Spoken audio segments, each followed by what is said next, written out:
आपने कभी सोचा है कि हजारों साल पहले जब दुनिया में विमान जैसी किसी चीज का अस्तित्व भी नहीं था, तब भारत के एक ऋषि ने विमानों की तकनीक पर एक ग्रंथ लिख दिया था? क्या यह सिर्फ एक कल्पना थी, या हमारे ऋषि ऋषि मुनि किसी ऐसी तकनीक से परिचित थे जिसे आधुनिक विज्ञान अब भी समझने की कोशिश कर रहा है? आज हम आपको लेकर चलेंगे प्राचीन भारत के एक ऐसे रहस्य की ओर जो धर्म और विज्ञान के बीच की कड़ी को उजागर करता है। महर्षि भारद्वाज का वैमानिक शास्त्र। महर्षि भारद्वाज एक महर्षि, वैज्ञानिक और वेदों के ज्ञाता। वे ऋग्वेद, यजुर्वेद और अथर्ववेद में पारंगत थे, लेकिन उनकी सबसे अनूठी रचना थी वैमानिक शास्त्र। यह एक ऐसा ग्रंथ था जिसमें विमान यानी हवाई जहाजों की संरचना, संचालन और उनकी तकनीकी विशेषताओं का उल्लेख मिलता है। क्या आप जानते हैं कि 1903 में राइट ब्रदर्स द्वारा पहला विमान उड़ाने से हजारों साल पहले हमारे ऋषियों ने पहले ही विमानों की तकनीक का उल्लेख कर दिया था? महर्षि भारद्वाज ने वैमानिक शास्त्र में 32 प्रकार के विमानों का वर्णन किया है, लेकिन इनमें से 4 प्रकार के विमानों का विशेष उल्लेख मिलता है। रुक्म विमान, यह एक गोलाकार विमान था जिसे सूर्य की किरणों की ऊर्जा से संचालित किया जा सकता था। ग्रंथ में बताया गया है कि इसे ऐसी धातु से बनाया जाता था जो तेज गर्मी सहन कर सके और चमकदार हो। सुंदर विमान, इसका निर्माण अत्यंत उन्नत तकनीकों से किया गया था। यह बहुत तेज गति से उड़ सकता था और इसके अंदर कई केबिन और यांत्रिक उपकरण मौजूद थे। आज के जेट विमानों से इसकी तुलना की जा सकती है। त्रिपुर विमान, क्या कोई विमान ऐसा भी हो सकता है जो जल, थल और आकाश तीनों में चल सके? त्रिपुर विमान एक ऐसा ही उन्नत यान था जो न केवल हवा में उड़ सकता था, बल्कि जरूरत पड़ने पर पानी में भी तैर सकता था और जमीन पर भी चल सकता था। शकुन विमान, इसका उपयोग निगरानी और जासूसी के लिए किया जाता था। ग्रंथ में इसका आकार पक्षी के जैसा बताया गया है, जिसे देखकर आज के ड्रोन विमानों की याद आती है।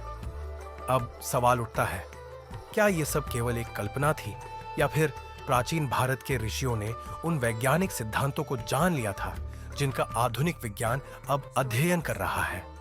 आइए देखते हैं कि आधुनिक विज्ञान की कुछ प्रमुख तकनीकें कैसे वैमानिक शास्त्र से मेल खाती हैं। धातु विज्ञान, मटेरियल साइंस और विमान निर्माण।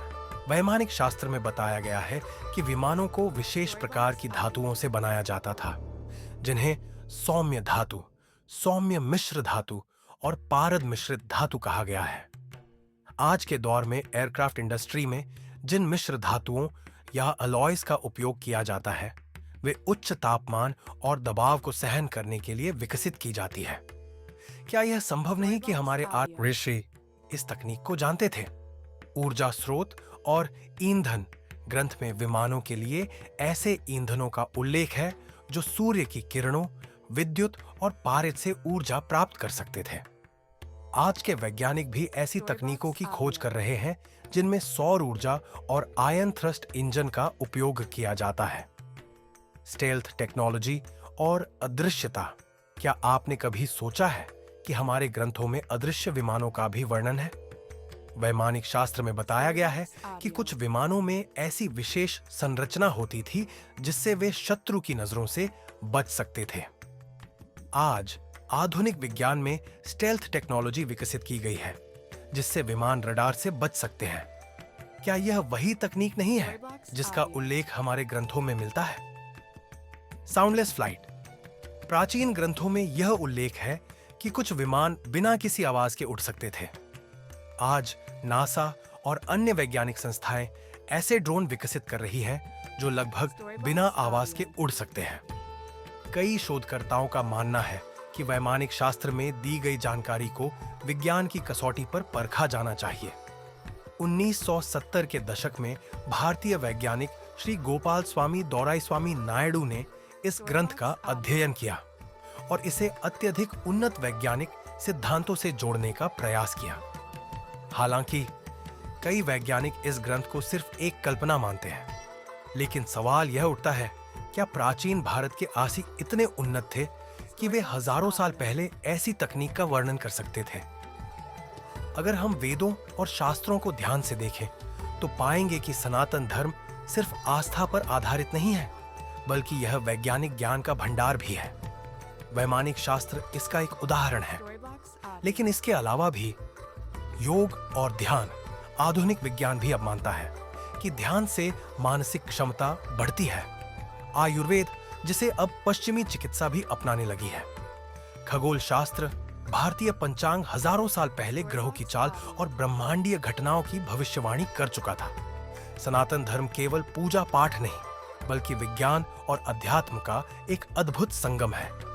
आज जब पूरी दुनिया विज्ञान और तकनीक की नई ऊंचाइयों को छू रही है, हमें अपने प्राचीन ज्ञान को फिर से समझने और आधुनिक विज्ञान के साथ जोड़ने की जरूरत है।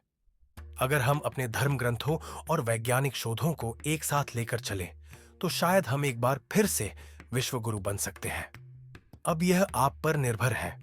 क्या आप भी इस ज्ञान को जानना और फैलाना चाहते हैं? अगर हाँ, तो इस वीडियो को लाइक करें, शेयर करें और हमें कमेंट में बताएं कि आप इस विषय पर क्या सोचते हैं। जय सनातन, जय भारत।